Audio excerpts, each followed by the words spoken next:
Welcome, friends, to Keys to the Garden State. This is our February 2025 edition. My name is Kevin Clemens. I'm a real estate agent with Century 21 Gemini in Wayne, New Jersey. What we try to do here is offer information, educated opinion, and some advice that would help folks that are entering into a real estate transaction, whether on the buying end or the selling end. It's a complicated process. There's a lot of things that can go wrong, and we're trying to avoid those problems for you that you can see ahead and get yourself to closing, because that's really the name of the game. Today, I'm really happy to be joined by Jean Marie Herron, and she's got a very, very unique service that she provides to sellers before they're ready to sell their home. Her company is called Posse, and she's going to explain what that means to everyone. So take it away, Jean Marie, and welcome. Thanks so much, Kevin. Happy to be here. My name is Jean Marie Herron, as you said. Funny last name. It's like the bird with two R's. And I run a company called Posse, which actually is an acronym for Professional Organizing Solutions Serving Everyone. And I like to say, especially for those who want to sell or dwell well. So I'm what's called a CPO, which is a Certified Professional Organizer. And I started my business almost 20 years ago, back in 2005, because I wanted to specialize in residential organizing. Previously, I'd been in the corporate world, actually executive dining and beverage, and I learned a lot about organizing and productivity, especially that if you were good at it would have less stress, more efficiency, and bottom line profit. And I wanted to be able to take those benefits to people's personal spaces. So I started Posse, and I fell in love with the real estate industry a couple years in and started working a lot with folks who've been in their homes for decades, most likely, and were very much overwhelmed and paralyzed with the volume of home inventory that they had accumulated. And now these folks want to make a major life transition, but they're not quite sure how to get their home ready for sale. And that's where I come in. I come in sort of as the trusted daughter who can help them project manage and really help them with the decisions and the resources for how to deal with their stuff. It's interesting that over the years, I wish that I had someone like you that I could call that would offer a different kind of opinion. Because if I'm on a listing appointment and I'm delicately trying to explain, folks, you have too much stuff. Like, number one, you can't take it all with you. Number one. Number two, I can't show your home properly. Somebody has to come in here and help you get rid of stuff. Put it in a pod, put it in a storage place, something in the interim at least, And they don't really take it that well from me, because their home is their home. They're happy the way it is. Someone like you offering a different take on it, saying, listen, it's business. Absolutely. You're there at the kitchen table and you probably have a long list of what you know in your heart they need to do in order to get top dollar for their house, right? But it's hard to hear that. So if you bring in a second trusted professional, like a professional organizer, I like to say that we can do the dirty and hard work. And what I mean by that is, I can be that reinforcement that puts them on a time schedule to the open house and take the entire scope of the home, figure out what needs to be done in every room, and really just reinforce that, Kevin's correct. In order to get top dollar, this is what we need to do to declutter. I'm going to use edit, refine, and we're there for value to them. We're there because we know that when those pictures get shot for the internet and people see the home in pictures online, that if they see a decluttered and tidy home, it's going to entice them to walk through the door. And then when they walk through the door, they expect the home to appear like it did in the pictures. And I also love to tell my clients that I know we're getting ready for market, and it's very hard to live in a home while you're on market because it's almost like you take the coziness and your things away. You're really minimizing into freedom, minimizing into a great sale. But the bottom line is, once the house is sold, it has to be left in broom swept condition anyways. Right. So it's selling the house first, but then 30 to 90 days later, they got to pack it all up and leave it empty. So I'm like, well, why don't we just do it as much as we can from the get ready. beginning to get ready, because you're on to the next life. This is one chapter of your life, and you're going to be painting a fresh new canvas when you leave. So how about we get rid of those things now that you no longer love, use, or need, so that you don't end up paying a mover to move your trash, Right. and we get you the most money we can. You actually can serve a two-part purpose. You could be there on the listing side to get the home ready. And then, okay, now that you've got your deal, you're going to move, let's decide what we're going to take and what we're not, Yes, yes. So which can be yeah, difficult when they're leaving 3,000 square feet to go to 1,100 square feet. Right. And they have a dining room table that wouldn't fit in any house. And yet they've had it they have to take it, yes, and yes. there's nowhere to put it. Yes. So when you hire a professional organizer, that's something they can be really helpful with. It's if we know where the client is going, we know, intuitively whether or not it's going to fit. And I like to say I help my clients build maps, and I call a map a master action property plan. And it could be a really simple spreadsheet, and anybody can do it themselves, even on a piece of paper. But we want to put on the eyes of a stranger standing at the curb and go through a whole kind of building a spreadsheet, if you will, about what rooms, what spaces, what places need what, who's going to be responsible, the date that it should be done. And then I have a map ready, and we just follow the map till the day we want to sell the house. And then once the house is sold, it turns into a different kind of map. It turns into a moving action plan.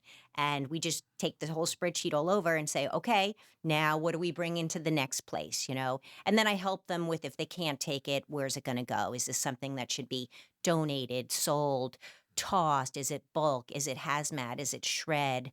Because there's so many ways to let go of things, and a lot of people get stuck there too. They might have the emotional capacity to make the decision to say, okay, you know what, Jean Marie, I'm willing to let go of it, but I want to make sure it goes to a great person or a great place.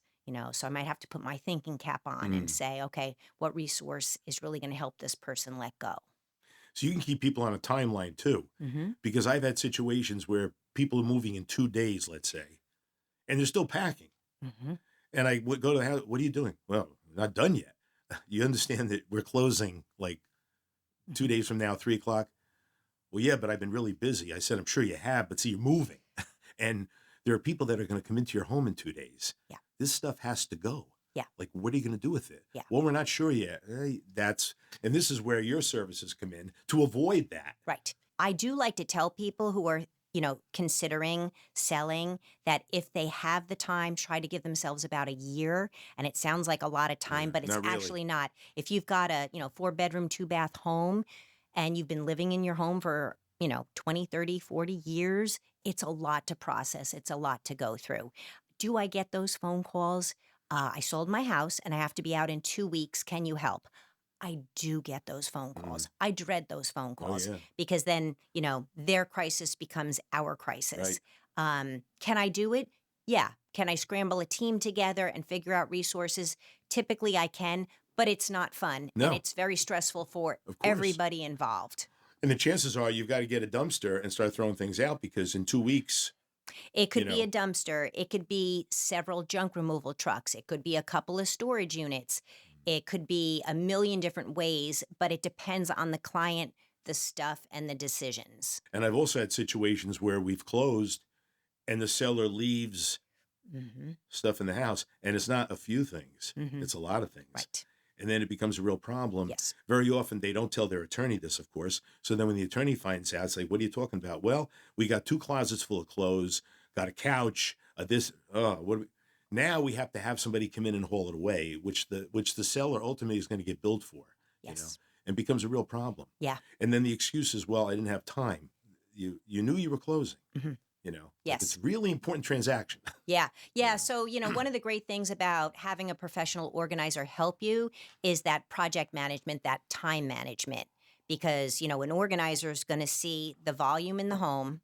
They're going to see the dates on the calendar, and they're going to know, okay, I know how to break this down. But the client has to be willing to listen to the timeline and the resources and make the decision. Some people are procrastinators. There could be a million things going on in somebody's life. Of course. But if they don't make the decision, we can't do anything about it. You can be an important part of the real estate team. My last podcast, I had a real estate attorney with me who pointed out we're only as good as the team. The attorney's important, the realtor, of course, important, but you have to have the right players if you're going to get this to closing.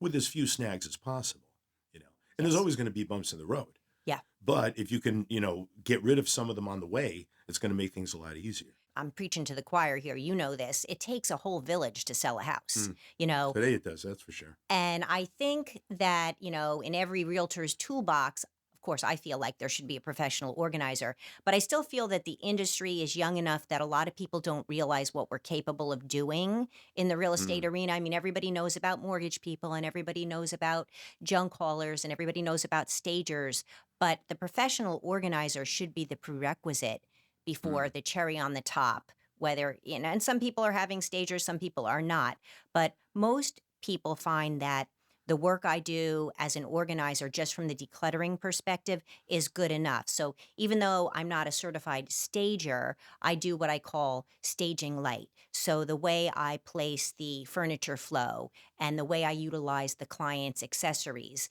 I don't have a warehouse with, green plants and white Right. fluffy towels and furniture. But in every home, there are beautiful things. And if you just pluck the beautiful things and you minimize it to just a few things in each room, it comes out beautiful. Absolutely. So, I do feel that every realtor should have a professional organizer. I agree. And really, especially on the listing end, especially in the beginning, because if I go into a small house with small rooms, hmm try to tell people, hmm you have a small house, nothing wrong with that. Right. Your rooms are small, nothing wrong with that. However, the more stuff you have in a small room, the smaller it looks. Yes. And when people come to look at your home, they're envisioning themselves living in your home, Yes. not you living in it, them. Yes. And when they come in and they see stuff where Right. they have trouble walking, getting through, what do they say? Too small. Right. Place too small. Yeah. Because then they can, first of all, they think, the person hasn't maintained the space. So they know they're going to have a tough time maintaining the space. They're not able to see the potential for storage. They're afraid that they might be left a lot of work. If it doesn't show beautifully, then they're thinking, how much work is it going to take me to make it beautiful? You know what? I'm going to Right. need to do the painting and the decluttering and changing out all the things I want to change to make it aesthetically appealing. And I would imagine, I think most buyers want to be able to move in and they want it to be turnkey ready because Sure. you have people working all the time and they might not have either the time nor the income to make it the way they want to make it. So if you show it to them and their imagination can see themselves living there. It's kind of like, I'll use the example of like a Marriott hotel. You go into a beautiful hotel room and you're there for the weekend or a couple nights, and it's decluttered, it's clean, it's tidy, it's Right. it's minimized, and you can easily walk in with your suitcases and unpack and put everything away. Yep. What you probably don't think about is there were hundreds of people before Right. you that slept in that hotel room. Sure. But that's not the picture you have when you walk No. in. Because it's ready for you. Because it's ready for you. And take one look at the room and you go, oh, it's going to be wonderful to sleep on that bed tonight. Look how cozy and comfortable it Sure. looks. A house is more complicated, of course. So Yes. the people that have the advantage are the ones that have a place to live Yeah. and don't have to move into the new home right away. Yeah. Give them time to clean and paint, whatever they're doing. Yes. If they don't have that time, it could be an issue. Yeah. Nobody wants to bring all their stuff into a home if it's not really clean and painted. And almost every house needs to be painted. Mhm. As a matter of fact, at some point, I think I'm going to bring a painter in to Mhm. talk to because, Smart. most people don't want to spend the money. But if your walls are dirty by most standards, Right. it's a problem when you show it. Yeah. And if you get fresh paint on there, Mhm. a neutral color, Yep. the average buyer can say, well, I can live with that for a while. Yes. It's, and Yes. then we can advertise it, new paint. Yep. Okay. One thing they don't have to worry about. Yep. Because painting is a big deal. Yes. And you can't paint when you have all your furniture in there. So Right. it becomes a real, it becomes an issue for people. Yeah. Couldn't agree with you more. I mean, it's probably the best value for your dollar when getting ready to put a house on a market. And it forces the current homeowner to take everything off the walls and clean up the Right. space. Like you have to get rid of the clutter in order to have In order to somebody come in and You paint. get all your pictures off the wall and Yes. everything else. And then when it's freshly painted and you're going somewhere, you're not going to put much back on the Right. wall at all. So when you show it, it's going to look fantastic. Now, I'm sure you've had situations where you go into a home where people have been there many years and the place is filled with their children's stuff. Mm-hmm. Now, I see this all the time. Mm-hmm. Like there's a bedroom Yeah. that no one is in. Like, Yes. what's with the bedroom? Well, my daughter has her furniture here. Mm-hmm. She has her clothes here. Wait a minute. How old's your daughter? She's 43. Okay. And she's been gone for 20 years. Mm-hmm. I keep telling her, but she's not cooperating. What do you think I should do? Now, because I tend to shoot from the hip, right? Throw it out. Okay, that's probably a little rash. But if enough is, how are you going to move? Right, right. So I see that all the time. Somebody hires me to help them get ready to get their house on the market, and it's a 3-bedroom house, and there's, one bedroom, for the girl that's now in California and in her 50s and hasn't been home. You know the drill. Right. You know the story. So the first thing I try to do is be gentle and say, you need to have an honest conversation with your children, explain you're selling the house, and give them a deadline. They have until X amount of time to come and choose what they want to take. And then you'll figure out what to do with the leftovers if they won't, unless you want them to figure out everything. Right. But you give them a deadline to collect their things. And then you decide if they don't collect their things by a certain time, because now really they should have been paying you rent all this time, but they're not. Storage. So it's okay. So, whether you're going to get rid of it and do something not nice with it, whether you're going to donate it. I had one client who packed everything up and shipped it. She spent the money and she shipped everything back to her children. That's an option too. And she didn't mind doing that. Right. That's what felt good for her. When adults are selling a home and they have adult children, my suggestion is to have a family conversation and basically, listen, mom and dad are ready to move on with the next chapter of their lives. We have a lot of things in this house that are not actually ours, and we would like permission to get rid of it, and we would like your help.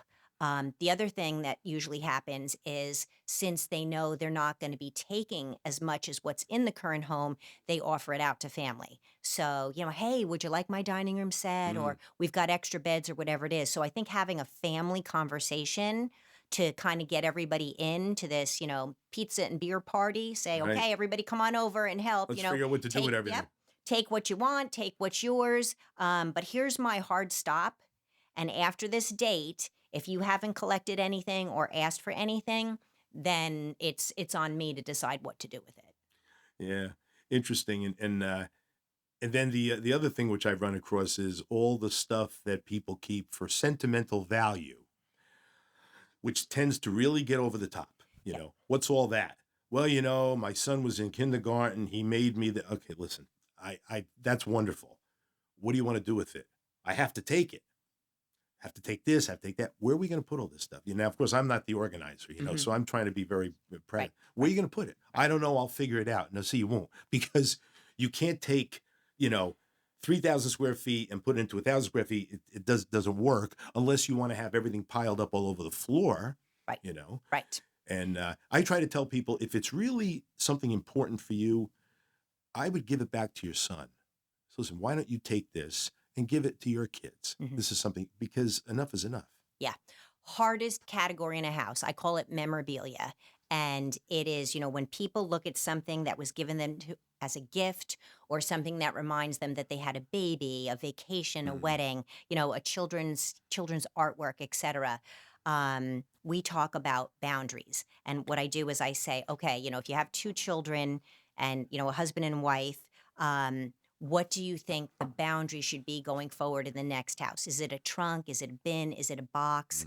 Same thing with collectibles. Somebody could have a curio of Yadros.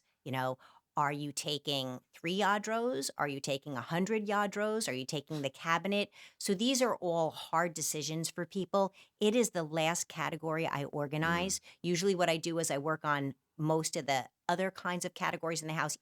Kitchen, clothes, jewelry, games, all that stuff, books. It's so much easier than memorabilia. So I'll collect all the memorabilia to one area of the house. And because if somebody sits down in front of their memorabilia, you're not going to get them to be organized. They're going to start to walk down memory lane. Right. I do like to encourage them to walk down memory lane on their own time. If they don't have time to do it before the move, if the sale is coming up soon, and there's room for it in the other house, bear with me right now. What I do is I pack it neat and tidy. I had a client, no joke. I had a quarter of a basement boxed up neat and tidy that was just memorabilia. It all went to the next house in a guest closet. So that I said, the first time it snows in your new house, you don't have electricity, you don't have power, whatever, you start to go through it because she just she couldn't deal with it Mm, emotionally. But if you can deal with it beforehand, let's talk about, can it be repurposed? For example, I remember when my nanny was on her deathbed. My nanny's my grandmother, right. and she had a foot pedal Singer sewing machine. I don't sew. I still don't sew. Um, but she said to me, Jean Marie, you have my sewing machine, Mm, right? And I'm like, yes, Nanny, I do have your sewing machine. And then I thought when she passed, what am I going to do with this sewing machine? So, I had it refinished. I took the innards out and I turned it into like a beautiful foyer table. oh, So okay. it now functions. So if there is something like a piece of memorabilia that you can repurpose somehow to give it, honor and Right. respect, same idea would be, for example, like for a lot of people, clothing is memorabilia. T-shirts from concerts, Mm, sweatshirts from sports, etc. You can turn things like that into quilts and right. bedspreads. You can turn a wedding dress into, pillows. And when my papa died, my nanny had all of his tie tacks turned into charms for Okay. each one of the grandchildren. So if something can be repurposed, possibly if something can be digitized, so instead of Mm, keeping, the baby hair and the teeth and the baby shoes, is it possible to take pictures? But then how do you want to see your pictures? Because right. pictures is another bugaboo for a lot Oh, of yeah. people. There are Absolutely. tubs and tubs of Of, developed photos.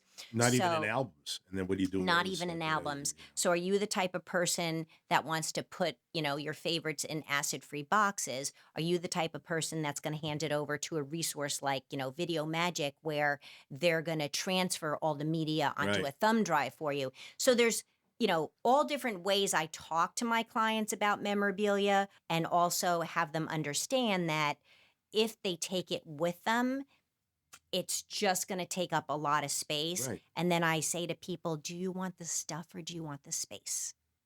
Because that's a hard decision. Yeah. Because people say, I want to live in a, clutter free home and I want it to look a certain way.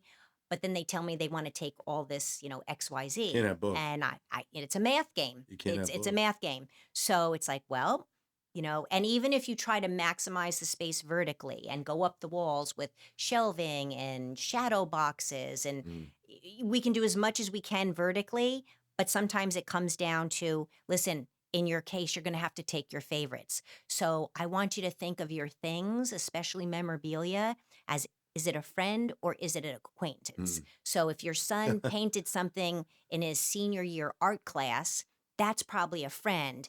But that 5-year-old scribble scrabble, maybe Right. that can go. Right. So it's, do you want your friends, and let go of your acquaintances because there's no room for them in the new house, or you can play the post-it game and think of the numbers 1 to 10.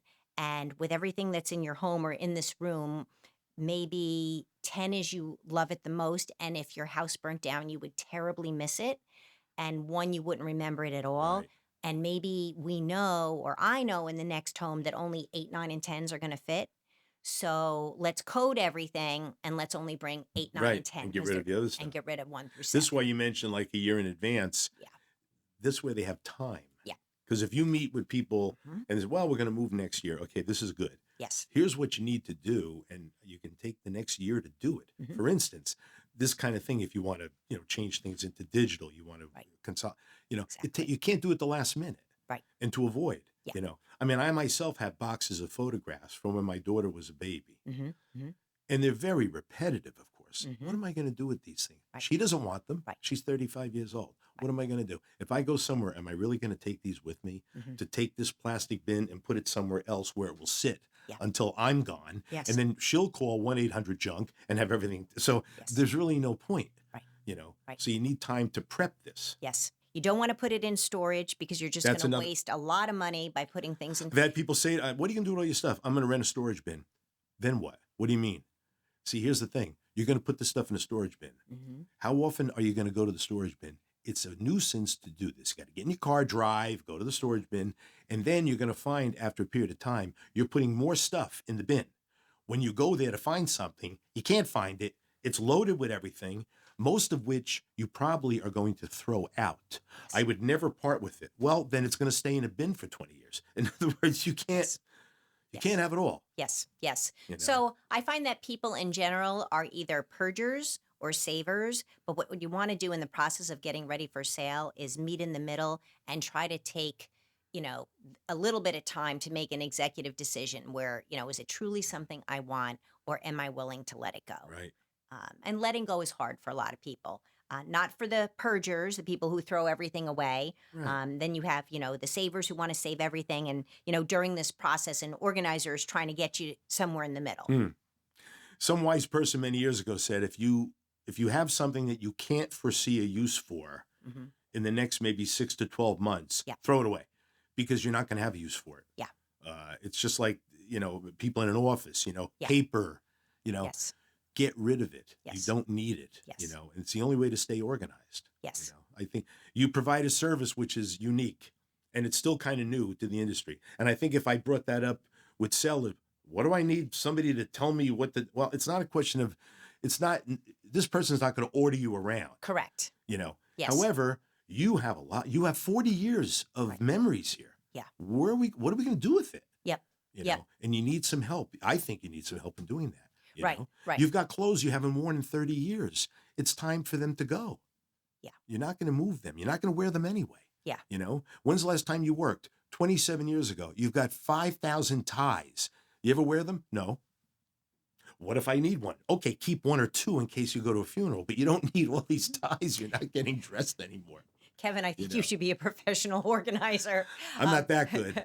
I don't turn anybody's wrists and force people to let go of things. I don't. Right. But I try to encourage them and give them resources to say, if you were to let go, your next living room would look like this. Even the clothing, we all get to a certain point where even if you're the same weight, many, many years later, your body's not the same. No. And your lifestyle's probably not the And the same. styles change too. You're not All gonna of wear that, them. all of that. I love Mr. Pareto, the 80-20 rule. We tend to use the same 20% of our stuff 80% of the time, and I'll walk into Especially men. Especially men. Especially men. Men will wear the same T-shirts. They might have 100 in the drawer, but it's always the same two they have on. Yes. And most of us live with washers and dryers. So, we could live very comfortably with a lot less. Right. And I also tell people a lot of times they'll be like, just throw it out.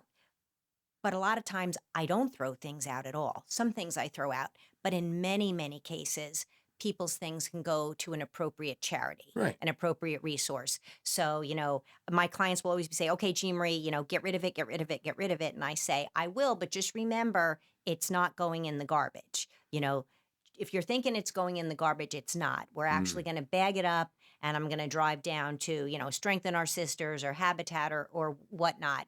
And then I think people feel much better about letting go. If you can find a wonderful resource for their items, it's much easier for people. Right. I had this one client once many years ago, and they were about to downsize out of Jersey to a home down in the Carolinas.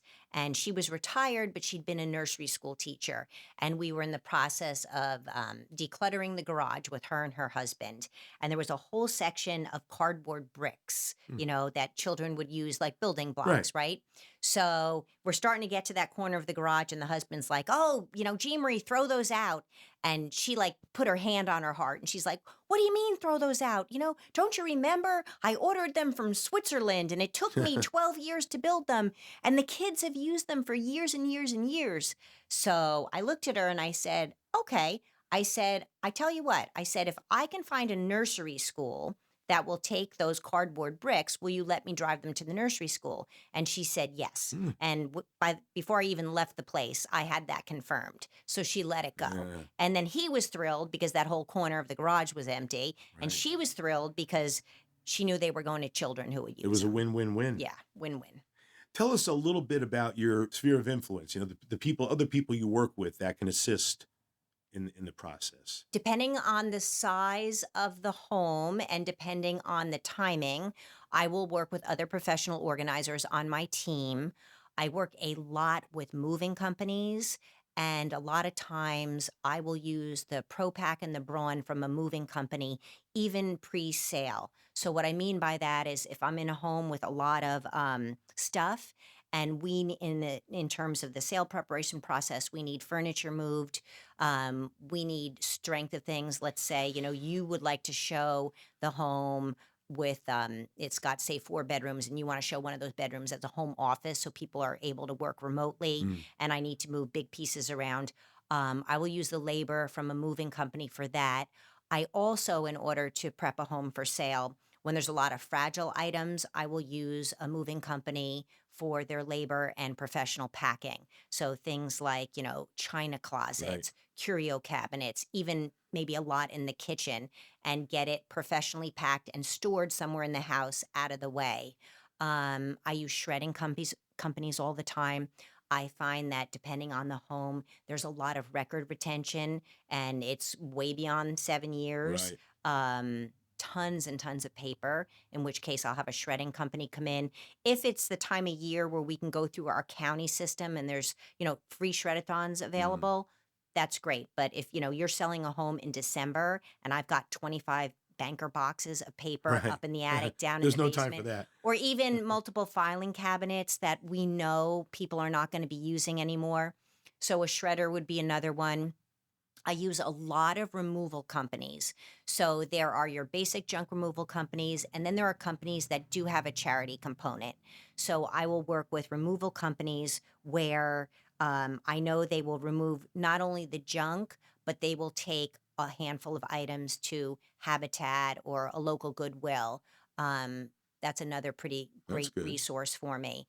And then there's, cleaning companies, of course. We don't do cleaning per se. I Right. mean, light cleaning, but most homes need a deep cleaning in the Right. process. Sanitize. Yep. Yep. So we definitely work with cleaning companies. I'll work with stagers.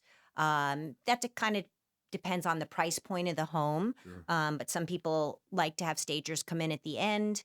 Um, I think that's the majority of resources, but of course, every home is different.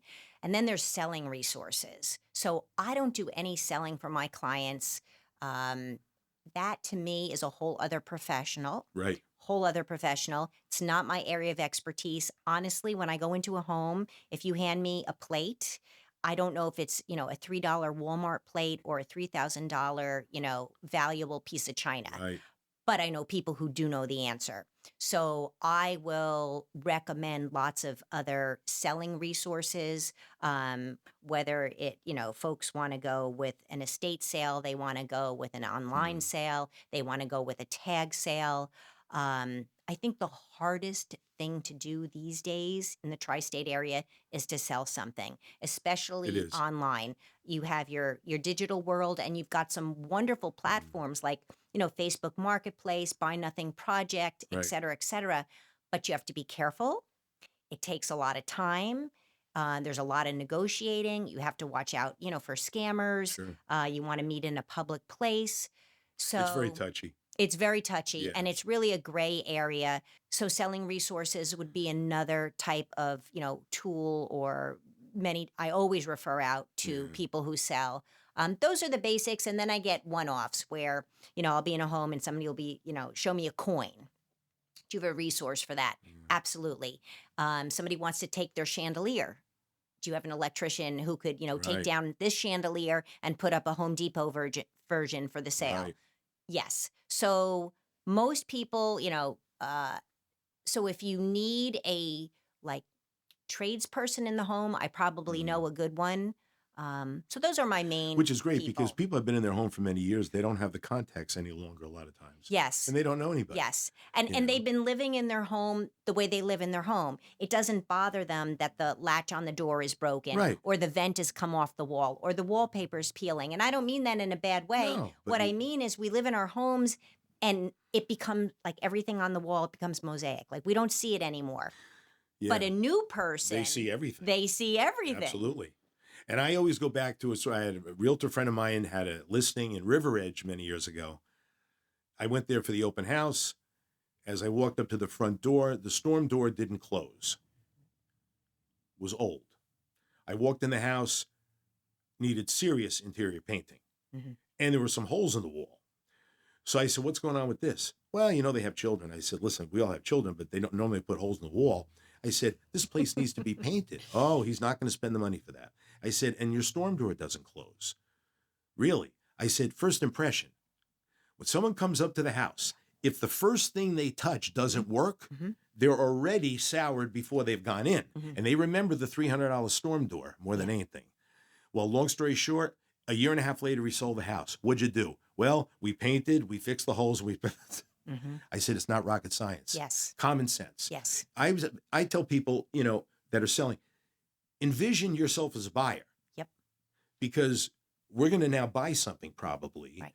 after we sell your home or during the same Right. process. You're going to be the same way they are in your home. You're going to walk in someone's home. You're going to be immediately critical of what you don't like, especially if it's legitimate, So the idea is to avoid these problems. You want people to come in. Your home should be a palace when they come in because they're going to live there. Yeah. And the kitchen is always the focal point. And I've said to people, you have an old kitchen, nothing wrong with that. I want it to shine. Yes. Let's bring in a professional cleaning company, sanitize this kitchen. Yep. People will come in and say, kitchen's old, but wow, it's clean. Yeah. Versus kitchen's old and it looks it. Right. You're not going to sell your home or you're not going to get the top dollar. Yeah. Yeah. So again, your service is very, very important. People I think they don't even think about this most of the time, and you do what I cannot do because I'm just going to be real simple. Throw it out, get rid of it. Let's go. I'm not here for sentimental value. Look, if you don't want it, give it to your kids, whatever you want to do. Because I would just throw it all out, which is exactly what ends up happening probably sometimes. Because even when you go through the process, people just don't have they don't have the outlet to get rid of a lot of these things. I mean, I'll have sellers. I'm not going to take my dining room table. What does that mean? You think they want it? Well, what do you mean they want it? Do you want to sell it? Or are you going to give it to them? Right. Well, I want to sell it. I said, here's the thing. All right. You tell me how much you want for it. I'll relay the information and then I'm done. I don't get involved in furniture sales. You said you want $200. If they say they'll give you the 200, we're going to call your attorney and say he's got to get a check in advance for $200 from the buyers so that you have some glue holding it. Because I guarantee you at the closing, if you don't do that, they're going to say, I don't have any money. And guess what? You just gave your table away. This happens all the time. Yeah. Or just get rid of it. Yeah. Yes. I just sold a house with a pool table that was so heavy it couldn't be moved. Yep. Fortunately, the buyer wanted the pool table. Right. But in the beginning, they said, we're not taking this. I said, let me explain something to you. If the buyer does not want a pool table, you have to get rid of it. Yep. Yeah, but it's really heavy. It doesn't matter. In other words, they don't want it. Yes. Luckily, these people wanted it. All junk removal companies, this is how they make extra money, by getting rid of pool tables, saunas, hot tubs, pianos. Sure. All that stuff is extra because a lot of people don't want them, but they're a pain in the neck to get out of a house. Sure. And they're heavy and they take multiple men in order to disassemble it and carry it. And you brought up a point before that I wanted to go back to because it's a great point. People get to the end where they're just about to sell the house and they just start tossing. And the reason they start tossing is because they're tired, because they hadn't given themselves enough time in advance to make a real decision. So that's when, the dumpsters start coming out and the hauling companies and the 25 black contractor bags are going out on garbage night because they're tired and they just want to be done. I often find as the process moves along that, there's a first pass, a second pass, and a third pass on stuff. The first pass, they tend to want to keep a lot. The second pass, they're letting go of more. By the third pass, Get rid of it. They're desperate. They're just like, you know what? Put it on a table out front with a free sign. Right. Leave the garbage man a 6-pack. Right. Just get rid of it. Get rid Pull of it out. Yeah. Which is, it's sad. It's very sad. I mean, what I hate to see the most is after somebody passes are those dumpsters because the adult children don't have the time and the capacity to go through the home. So everything goes into a dumpster and, you know, every dumpster goes to the landfill. That's what a dumpster does. So there's absolutely no chance of something being rehomed, recycled, No, nothing. repurposed. And what really saddens me is that whoever owned the home and owned the stuff didn't take the time with the loved ones to say, you know what, let me start to, give this away now. Sure. Um, Takes preparation, takes preparation. And I also like to tell people who are saving things for when they pass is, can you think about, instead of giving something away after you pass, what if you give it away now? What if, instead of having that diamond ring in a safe deposit box that you're waiting to give your daughter, what if you give it to her now Right. and let her wear it on her hand or have it reset the way she wants, so that every time you see your daughter and you see that ring, both of you Right. can enjoy You it. can enjoy it while Yeah. you're alive Yeah. instead of here, Yeah. take it when I'm gone. Yes. You know? Yes. If you decide on your property in advance and you tell people and you're honest, then nobody can fight afterwards. Right. Because Right. I And they mean, will. I'm sure you see it. There is nothing worse than people passing without having a will in place, power of attorney, all that, because that just creates horrific family Of ruckus. course. And it can be done in advance, you know? Very interesting. Jean Marie, you got a service that people should know about. Why don't you tell our audience how they can reach you? I can be reached at possepartnersllc.com. That's Posse, Posse, partners plural, Partners, LLC for limited liability corporation.com. That's my website. My email is JM, which is short for Jean Marie, at possepartnersllc.com. And the very best way to reach me is by phone, which is 201-406-9643. I'm happy to talk to anybody for an assessment gratis. And I really do stay in the northern New Jersey, lower Hudson Valley area, but I'm happy to have a conversation. Thanks so much. Great. I want to thank my guest, Jean Marie Herron, once again. Very informative.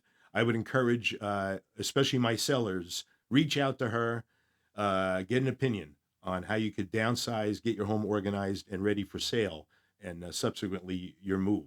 Once again, Kevin Clemens, Century 21 Gemini, Wayne, New Jersey, closing out Keys to the Garden State, February 2025. See you next month.